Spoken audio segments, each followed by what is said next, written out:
Hey y'all, welcome back to my channel. Aimee here. Welcome if you're new to my channel. So glad you're here. Today we're going to be talking about September's TBR. What I think I might want to read in the month of September. For some reason I was feeling like, so the days of summer are coming to an end, right?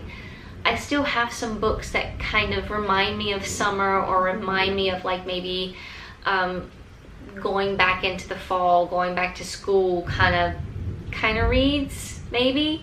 So I picked 8 books for myself. As always, I don't know what the month is going to bring. Am I going to be able to read all 8? Am I going to read more than the 8? Am I going to read the ones that I picked out, or am I going to want to read something else? I don't know. You never know where the mood's going to take you. For the most part, I usually follow my TBRs, but here lately I've been kind of drifting away from them. But I picked out some books, so let's talk about them.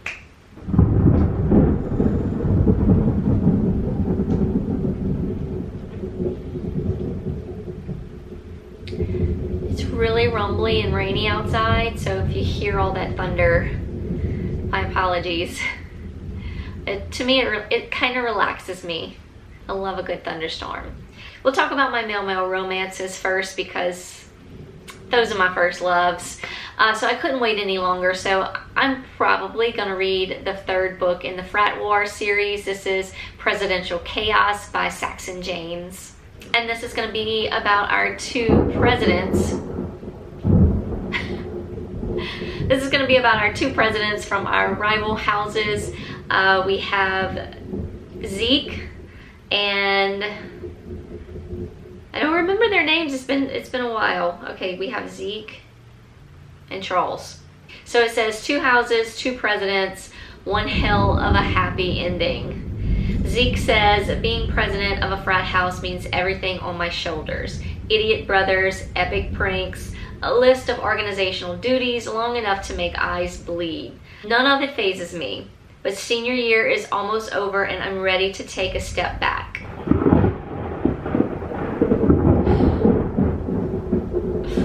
Until the hazing rumors start. I might not know where they're coming from, but I know they're total BS. Now, instead of dialing back the stress, we've broken the #1 rule on the row. Don't get the dean's attention. And then we have Charles, who says, I never wanted to become Kappa president. The appointment was made easier, though, when none other than Zeke Ariston took over Sigma House. I've always been drawn to him, fascinated, and maybe a little attracted too. Pity I've never been more than an afterthought to him. But when rumors start to circulate about hazing and the sources lead back to my house, it puts me square on Zeke's radar.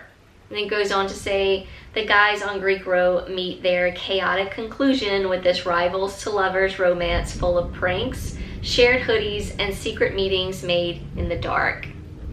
It's gotta be a fun time. I loved the first 2 books, so I can't wait to see what these guys are gonna do in this 3rd one. And I figured it was time to kind of go through my Kindle list on my Fire tablet and maybe get some of those reads knocked out. So this is Where There's a Wheel. This is by Jessie Walker. I've actually never read anything by this author, so I'm really excited. It says Where There's a Wheel is a full-length, slow-burn, emotional male romance novel. And it's a 2-part story. So the next book is If There's a Way. This duet deals with heavy topics that may be triggering for some reason for some readers. It says he was everything I never wanted, impulsive, careless, self-destructive. I'm the cliche they all warn you about, the head case with a pretty face. If I'm not chasing the bottom of a bottle, I'm snorting a line off a girl's ass. That guy you know who plays Russian roulette at parties, that's me. But that all changes when he comes barreling back into my life. Will Foster, the boy from my childhood, the boy I told myself was a fluke, a mistake, nothing. It's only a matter of time before he learns the truth. Before he sees me for who I really am under all the bullshit. Broken, tainted, worthless. He wants to love me whole, but shouldn't he know better than that by now? Saving someone who doesn't want to be saved is a recipe for disaster. and loving someone who doesn't want to be loved, fucking hopeless.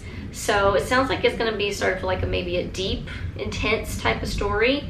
So yeah, we're going to hopefully maybe check it out this month. Then I have Feuds and Reckless Fury. This is by Kay Webster. I actually bought this off her website a while back. I believe this is a stepbrothers sort of... Oh my goodness.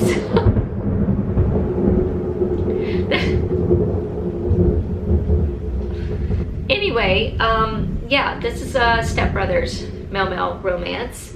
It says the hatred began when my father proposed to another man in a shocking moment that rocked my family to its core. Now I'm on a quest for revenge against my father. That means hitting him where it hurts, the new fiance and the son he thinks so much of. Alistair Summers. Alice is a bleached blonde perfectionist thorn in my side, who's used to everything going his way. Grades, money, track. He dominates it all despite his short, insignificant frame. Was one dad not good enough that Alice had to take mine too? Soon we'll be stepbrothers. Until then, I vow to make his life a living hell. Maybe Dad will regret his terrible mistakes. Maybe he won't. I know I won't regret wrecking their lives the way they did mine. I'll give up everything, even my girlfriend and football, if it means I get a chance for retribution. It's reckless, it's risky, but I don't have much to lose. The havoc I wreck might ease some of the pain Dad caused my mother. I'm willing to give it a shot. What starts as a family feud will become a war. One I plan on winning no matter the cost. There's only one small problem. I may have underestimated my opponent. Yeah, this will definitely get read. I'm excited about this one.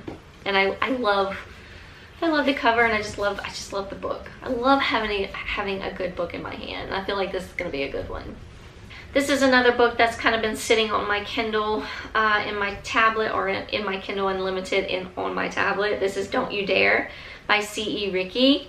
It says Don't You Dare is a new adult college romance featuring two best friends, too many baseball puns, scorching dirty talk, and a whole lot of bi-curious exploration. This just sounds like a whole lot of fun. I love baseball, even though baseball season is over and we're coming into football. And just college exploration, it just sounds like a lot of fun. It was never meant to be more than a dare, a party game, a single kiss. That's all it took to flip my world upside down. I've always classified myself as straight, and as far as I can tell, so has he. I don't think one kiss would change that, but I was so wrong. Now I can't stop thinking about him in all the ways I shouldn't. My best friend, Aspen, his taste is branded in my memory. So it looks like we have two best friends that kiss on a dare, and things heat up from there. I'm all about it. This is Reckless Girls by Rachel Hawkins. The cover just screams summer to me, and I just figured I need to read this before summer is over with. I haven't really actually heard too many things about this book, so I'm curious to see what I'm gonna think about it. I don't want to read too much into it. It does say one island, 6 visitors, countless secrets. So I think we have, it says, just looking at the synopsis, 6 stunning 20-somethings are about to embark on a blissful, free-spirited journey. One filled with sun-drenched days and intoxicating nights. But things can go wrong. We have this island that is in a desolate spot in the middle of the Pacific Ocean with a mysterious history of shipwrecks, cannibalism, and even rumors of murder. And then, of course, everybody there has a secret. On the bottom it says, with its island gothic sensibility, sexy suspense, and spine-tingling reimagining of an Agatha Christie classic, Reckless Girls will wreck you. So it sounds fun and entertaining and lots of bad things happening, so we're gonna check it out. This book has actually been on my Audible library waiting to be listened to. This is These Violent Delights. I'm probably gonna mess up this author's last name, but it's by Micah Nimerever. It says at the bottom, The Secret History meets Call Me By Your Name in this compulsively readable debut novel, a feverishly taut Hitchcockian story about two college students, each with his own troubled past, whose escalating obsession with one another leads to an act of unspeakable violence. So is this going to be like maybe a male romance type thriller? It looks like it's based in the early 1970s in Pittsburgh. And we're following these guys during their college days. I don't want to read too much into it, but yeah, this has been in my Audible library for a while now, and it's time to listen to it. Let's see, who is the narrator? Oh, Michael Crouch. This is getting listened to very soon. It's 14 hours and 13 minutes long. 14 hours of Michael Crouch. I can't wait. Keeping with the whole college thing, I'm not sure why I was feeling like college books, but we have The Sorority Murder. This is by Allison Brennan. I haven't really heard much about this book at all, so let me know in the comments. Have y'all read it? What y'all think about it? Y'all want to read it? I love the book. It's like I don't know, it's like a cute little paperback, not necessarily mass market, and it's kind of like floppy. Anyway, it just reminded me of like the end of summer, kind of going back to school, college, whatever. It says, a popular sorority girl, an unsolved murder, a campus podcast with chilling repercussions. So is this going to be a podcast and a book? Lucas Vega is obsessed with the death of Candace Swain, who left a sorority party one night and never came back. Her body was found after 2 weeks, but the case has grown cold. 3 years later, while interning at the medical examiners, Lucas discovers new information, but the police are not interested. We're just going to stop right there.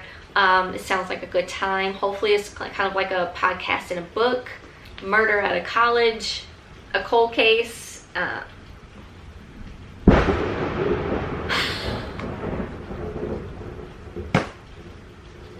This weather, y'all. Oh my god, I'm gonna need a drink after this. And last but not least, The Final Girl Support Group by Grady Hendrix. I don't know why it's taken me so long to pick this up. I almost forgot that I owned it. But it's reminding me of slasher movies, which reminds me of summer. I don't know why. It also reminds me of school. I don't know why. It says a fast-paced, thrilling horror novel that follows a group of heroines to die for, from the brilliant New York Times bestselling author of the Southern Book Club's Guide to Slaying Vampires. In horror movies, the final girl is the one who's left standing when the credits roll. The one who fought back, defeated the killer, and avenged her friends. The one who emerges bloodied but victorious. But after the sirens fade and the audience moves on, what happens to her? So it looks like we have a group of final girls that meet with each other. It says someone knows about the group and is determined to take their lives apart again, piece by piece. I enjoy Grady Hendrix's writing, whether it's like, you know, a great book or a not so great book. My favorite, of course, is the Southern Book Club's Guide to Slaying Vampires. So yeah, I just have fun with his writing. It's humorous. It's like a horror but humorous type of, I don't know how to explain it, but I really enjoy it. I have fun with it. So yeah, I thought I'd throw this into the mix. So we'll see what happens. But that's it, y'all. That's all the ones that I have written down for myself. I just picked like 8 books because I don't know what the month of September is going to bring. I don't feel like a lot's going to be going on, but you never know. But yeah, let me know in the comments, what are you going to read for the month of September? Are you getting yourself ready and spookied up for the month of October? I can't wait. I'm so ready. I'm so ready for fall. I'm ready for the colder weather. Yeah. But as always, thank y'all so much for watching. Hope you're all doing well out there, staying safe. Hugs from me all around, y'all, and I'll see y'all very soon in a new video.